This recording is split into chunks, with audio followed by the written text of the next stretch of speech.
manifesta na minha vida e na tua vida.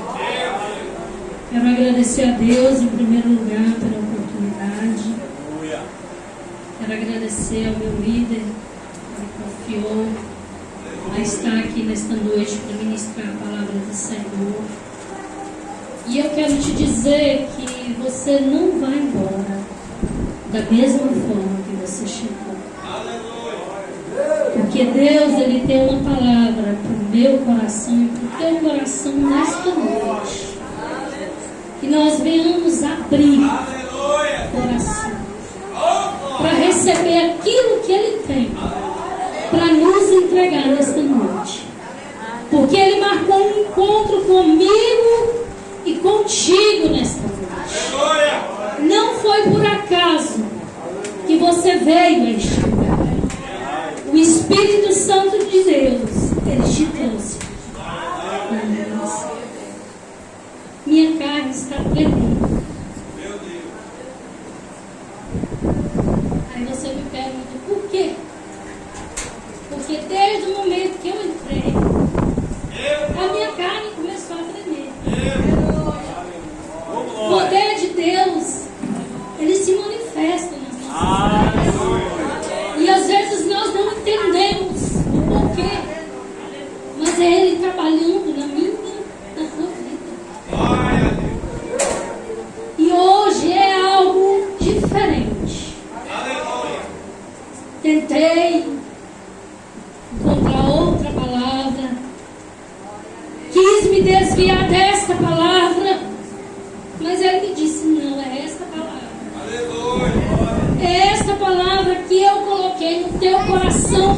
E é para você levar esta palavra.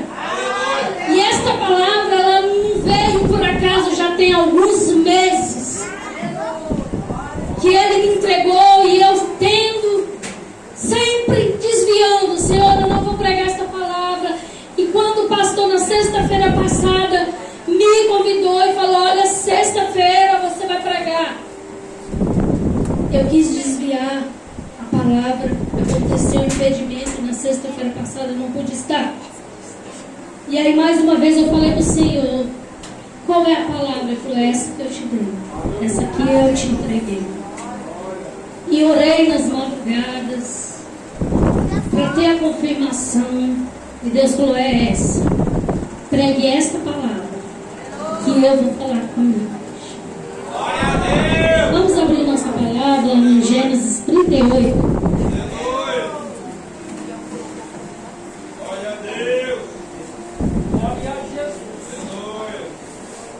Aleluia.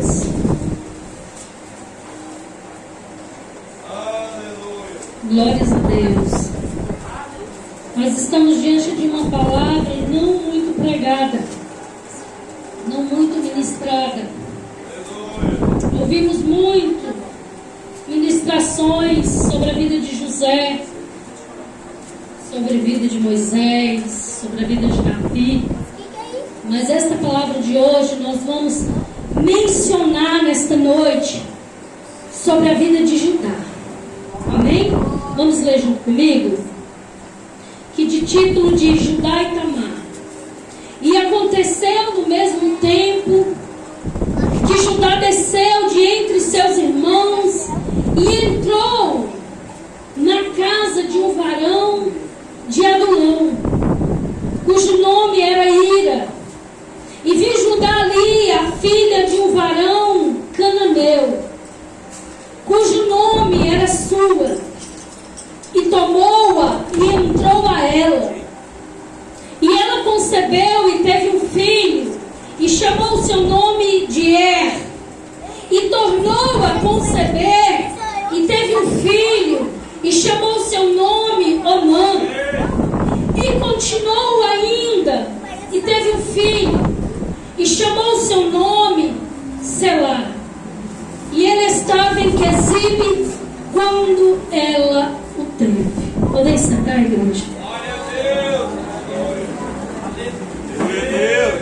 Como eu acabei de mencionar, nós estamos diante da palavra que vamos mencionar sobre a vida de Judá. A história de Judá, ela começa em Gênesis 27. 29.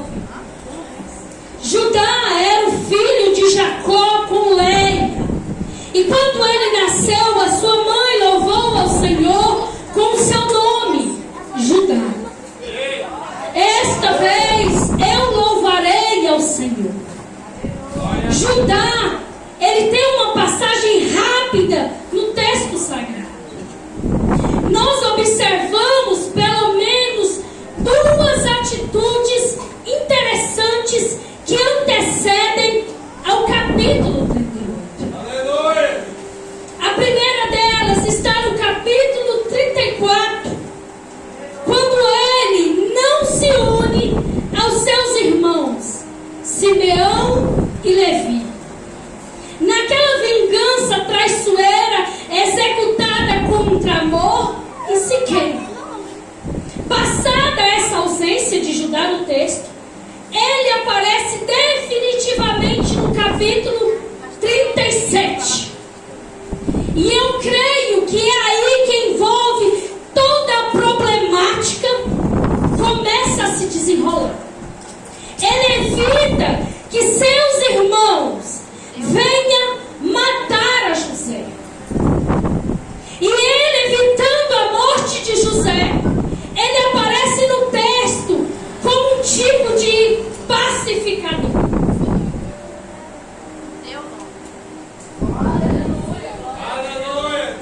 Pacificador. Mas quando nós olhamos no capítulo 37,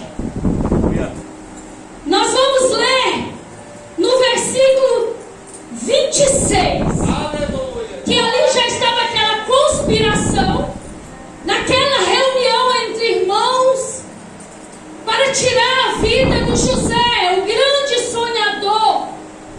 Todo mundo conhece essa palavra. Um filho amado pelo seu pai, diferenciado, separado. E ali diante daquele grande amor que o teu pai tem por ele, ali nasce em seus corações o ciúme. Mas aquele ciúme se tornou em algo muito pior. O ciúme, ele foi tão grande no coração desses irmãos que eles começaram a tramar algo muito ruim na vida de José. Mas hoje eu não vou pregar sobre José. Eu quero pregar sobre Judá, que está no meio desta conspiração, mas que veio neste versículo 26 do capítulo 37 como um pacificador. Mas eu não vejo Judá como esse pacificador. A palavra de Deus diz que então Judá disse aos seus irmãos: que proveito haverá em que matemos o nosso irmão, escondamos a sua morte.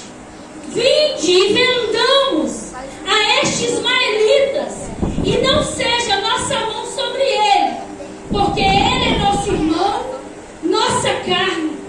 E seus irmãos obedeceram. Olha só, os irmãos fizeram uma reunião para destruir a vida de José. De alguma forma, tramaram a morte dele. Rubem entra e a pacifica aquele momento ali. Não vamos matar, vamos jogar ele no poço. Ali diante daquela situação, Judá entra e diz assim: que proveito nós teremos se a gente matar ele? Ali Judá nos mostra que ele quer tirar proveito daquela situação. E hoje não é diferente. Muitas pessoas nos dias de hoje querem fazer o mal, mas diante deste mal, ele quer tirar algum proveito. Quando nós vemos Judá nessa situação, como aproveitador do momento, querendo tirar proveito da vida do seu próprio irmão. Aí eles decidem: vamos vender. Se a gente matar, a gente fica sem nada. Mas se a gente vender, a gente vai ganhar algo em troca. Aí me vem a lembrança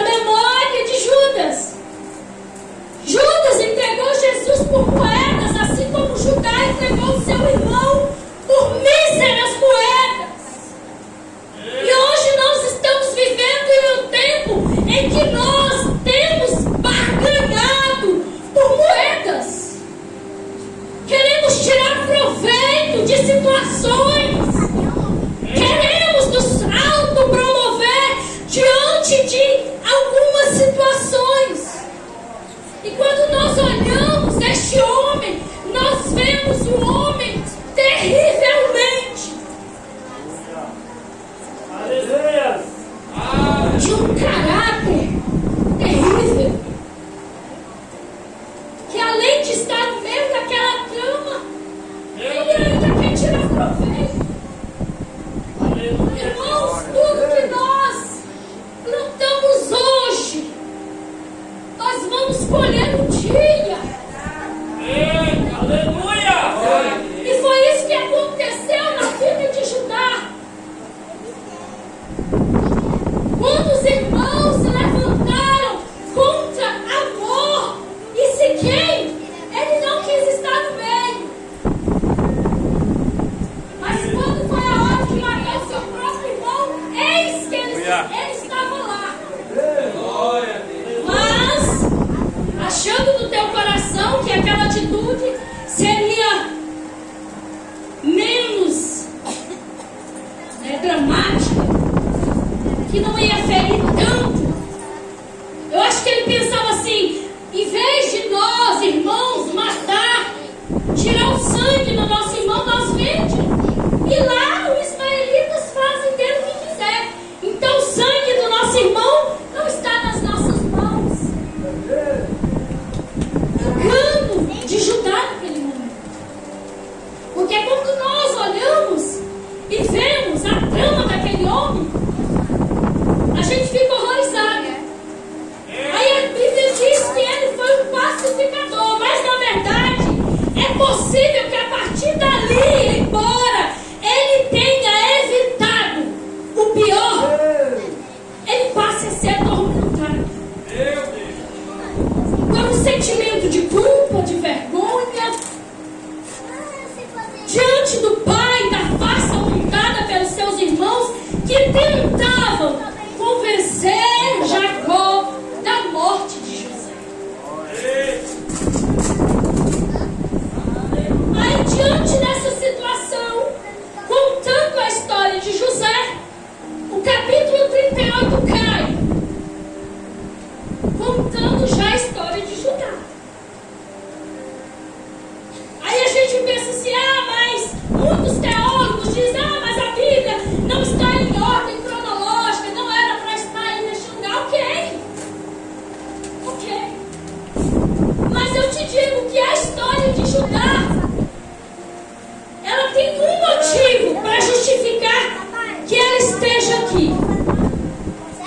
Porque é um contraste entre a vida de José.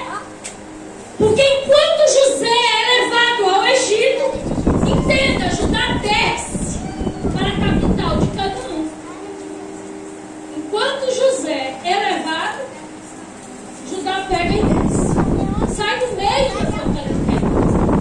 Enquanto José está sendo levado no lugar que ele não gostaria de ir, mas envolvido em um plano divino, Judá está descendo ao lugar que ele não deveria estar, para caminhar em direção ao seu próprio plano.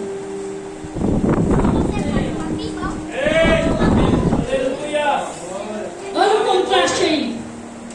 José está sendo levado a um lugar que ele não queria ir, mas era um propósito divino. E enquanto José é levado ao Egito, Judá resolve sair do meio da tua parentela, do meio dos teus irmãos e dos seus pais, e decide sair da sua casa e descer. Irmãos, muitos têm ido pelo seu próprio plano. Muitos têm ido pelo seu próprio plano, não querendo ir pelo plano que Jesus tem para mim e para ti. Enquanto José não queria ir, ele ia.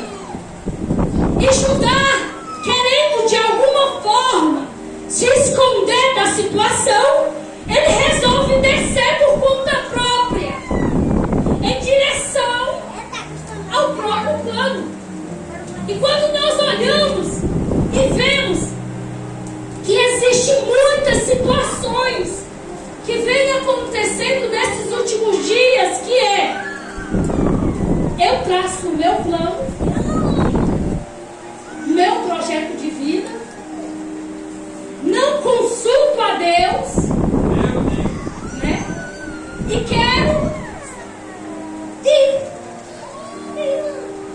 Simplesmente eu quero ir para onde eu bem entender. Mas olha só, quando Judá decide descer a um local que não era no meio da tua parentela, que era um povo pagão, cananeus, ele não acha bom só descer para aquele lugar. Ele chega naquele lugar e ainda faz alianças. O pior na vida de Judá foi quando ele desceu. Mas quando ele desceu, ele ainda fez aliança que ele não deveria ter feito.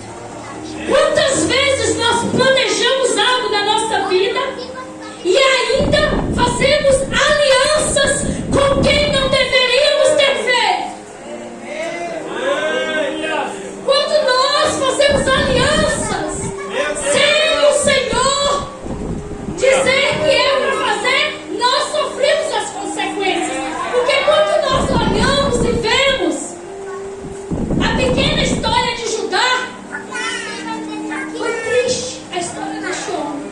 Por quê? Chegou neste lugar, fez aliança, se casou, e a Bíblia diz que ele concebeu, entrou a ele, concebeu e teve um filho. Mas não estava bom para Judá? Judá vai e faz outro filho. Não achando muito bom, vai e faz o terceiro filho. Mas além das atitudes de Judá, os filhos também pagaram o preço. Porque além do pai fazer aliança com pessoas estrangeiras, ele próprio pegou mulheres estrangeiras e entregou para os seus filhos. A pior coisa que acontece na minha e na tua vida é quando nós erramos e deixamos o nosso próximo errado. Porque tem aquele cristão que está no erro, mas quer levar uma dúzia. Judá devia ter caído na real e ter voltado ao plano divino. Eu errei no passado, fiz o que o Senhor não se agradou, fui infiel ao meu irmão, traí o meu irmão, mas hoje eu quero uma vida nova. Não. Ele foi se afundando mais e mais nas suas decisões. Tem um ditado que diz que um abismo chama o outro. Foi assim na vida de Judá. Um abismo chamou a outro abismo. E ali ele concebeu os filhos, teve os filhos com aquela mulher. E a Bíblia diz que o primeiro filho, ele era o primogênito, mas ele era mau aos olhos do Senhor. Mau aos olhos do Senhor. Às vezes a gente pensa assim, por quê? O que ele fez? O que ele fazia? A Bíblia não nos diz o porquê que ele era mau aos olhos do Senhor. Mas perante aquela maldade daquele filho de Judá, Deus matou ele. Olha só. O que Judá e seus irmãos tramaram contra seu próprio irmão, ele sofreu na pele. Aquilo que eles tramaram contra o seu irmão doeu ao coração do pai, dor de morte. Mas lá na frente Judá passou por isso. Mas agora, vendo com seus próprios olhos como é difícil encarar a perda de um filho. O que Deus quer me dizer e te dizer nesta noite? Que nós não devemos sair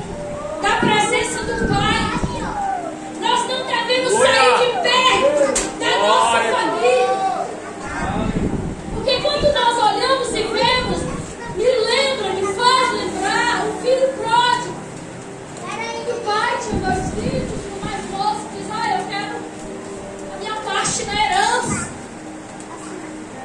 Eu quero o que é meu, me dá, porque eu quero ir embora. E ali o pai faz o que o filho pediu. Ali ele vai para um lugar longínquo, e ali ele faz o que ele bem entende. Mas tudo que nós fazemos hoje gera consequências. Quando nós fazemos coisas que não agradam ao Senhor, gera consequências. Quando nós saímos daquilo que o Senhor nos confiou, nos gera dores, lágrimas, tristezas. Quando nós decidimos tomar o rumo da nossa vida, o controle da nossa vida, eu digo para você, irmãos, vai tudo mal. Vai de mal a pior. Porque quando nós olhamos e vemos que o filho pródigo foi, mas perdeu tudo que tinha, passou fome, perdeu todas as amizades. Mas, em um determinado momento, ele sentou e se deparou na péssima escolha que ele tinha feito. Que nós venhamos hoje analisar as nossas atitudes e voltarmos para onde nós fomos, sem a direção de Deus. Porque José foi levado porque era algo divino, era uma promessa que o Senhor tinha feito a ele. Ele não foi porque ele quis, ele foi levado. Mas Judá não. Judá foi porque ele quis ir e fez aliança porque ele quis. Ele não quis saber do que poderia acontecer amanhã ou depois diante dessa decisão. Quando nós olhamos para a palavra de Deus, nós olhamos o rei Davi. Eu vou buscar a arca do Senhor, eu vou trazer a arca para Jerusalém. Mas não consultou a Deus. Ele sabia de todos os estatutos, ele sabia como deveria ser levada a arca de Deus, mas ele, por negligência, acabou matando alguém. Às vezes, por nossa negligência, nós matamos alguém. Quando nós olhamos e vemos a arca de Deus ali naquele carro de boi, e aquele jovem olhando, observando, com medo que a arca caísse, ele leva a mão e automaticamente ele é ferido e morto ali. Culpa de quem? Culpa de Davi. Porque ele sabia como deveria ser feito para levar a arca de Deus. Porque para levar a arca de Deus não é de qualquer jeito. Levar a presença de Deus, aleluia, irmãos, não é de qualquer jeito. E quando nós levamos a presença de Deus de qualquer jeito, Ele faz com que voltemos, para que nós venhamos fazer tudo corretamente, para que a gente não venha perder pessoas que amamos, para que nós não venhamos perder aquilo que tem de melhor da parte do Senhor, que é a tua presença. Quando Deus ele faz um plano na minha e na tua vida, não se preocupe, que na hora certa ela vai ser executada. Às vezes nós andamos ansiosos demais e queremos fazer as coisas no lugar de Deus. E às vezes Deus pega e nos molha um pouquinho para nos mostrar que não é dessa forma, que não é dessa forma que andamos, que não é dessa forma que Ele nos quer. Às vezes, por pequenas coisas, nós perdemos o fio da meada.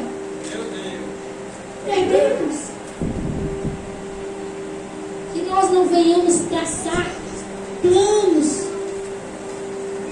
pelo nosso coração, porque a palavra de Deus diz que o nosso coração é enganoso.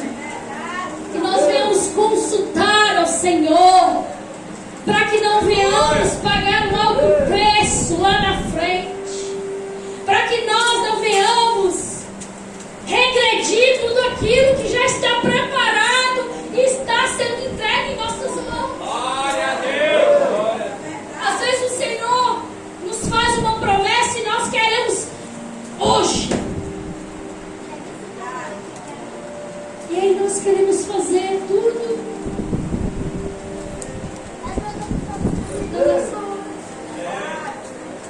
Não esperamos por Deus, porque o tempo de Deus é melhor do que o meu e o teu tempo.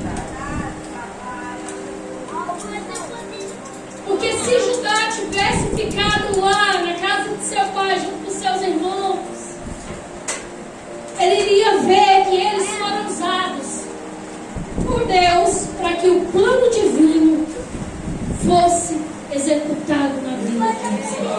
E ele não tinha pagado o preço, e a tua casa não tinha pagado o preço, os seus filhos não tinham pagado o preço. Às vezes nós pensamos que tudo que nós fazemos, o preço só vem a nós. Não. A nossa casa, muitas vezes, ela é atingida por nossos erros. Porque quando nós vemos Judá fazer essa aliança, ter os seus filhos fora da vontade de Deus, a sua casa padeceu, os seus filhos padeceram, ele padeceu, sua mulher padeceu, ele perdeu seus filhos, perdeu sua esposa. E todo mundo conhece essa palavra. Por quê? Porque ele foi negligente. Ele saiu do propósito de Deus. Que nós não venhamos sair dos planos divinos. Que nós venhamos entender todos os dias o que o Senhor quer de mim e de você. Nós somos vasos frágeis, vasos de barro, e precisamos ser moldados todos os dias. Porque por alguns motivos nós nos quebramos na mão do oleiro. Mas o Senhor me disse e te diz nesta noite: eu sou aquele que faz tudo novo. Eu sou o único que pode perdoar pecados. Eu sou o único que pode revogar sentenças. Eu sou o único que pode tirar do leito de morte. Eu sou o único que posso ressuscitar. Eu sou o único que posso dar vida. Glória a Deus! Glória a Deus! Aleluia! Ele, tudo está na mão dele. Tudo está no controle de Deus. Que nós venhamos ser obedientes a este Deus tão poderoso, tão maravilhoso. Às vezes nós estamos passando por determinadas situações e nós falamos assim: Senhor, eu sou tua serva, eu sou teu servo. Mas é necessário. José não precisava passar por aquilo, mas foi necessário ele passar. Porque a palavra de Deus diz que nós temos que ser provados primeiro, para sermos aprovados. Só que Judá foi provado e reprovado. E nós não venhamos fazer como Judá fez, tomar direção contrária, tomar a direção que o Senhor não mandou tomar, tomar decisões precipitadas. Meu Deus! Quantas vezes nós tomamos decisões precipitadas? Quantas e quantas vezes nós choramos na presença de Deus e dissemos: Senhor, por quê? Fomos nós que procuramos caminhos tortuosos.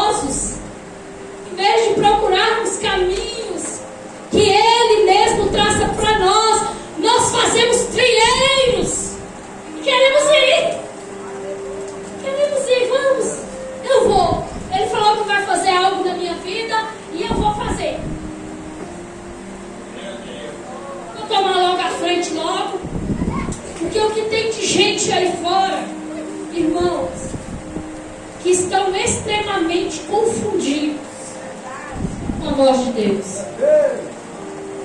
Muitos têm confundido a voz de Deus. Muitos têm ouvido aí fora vozes que não são vozes do Senhor. É verdade. E muitos estão vivendo uma vida perturbada, porque não conseguem discernir a voz de Deus com a voz do adversário. Muitos. Mas Deus, Ele está neste lugar hoje Aleluia. para te dizer: continue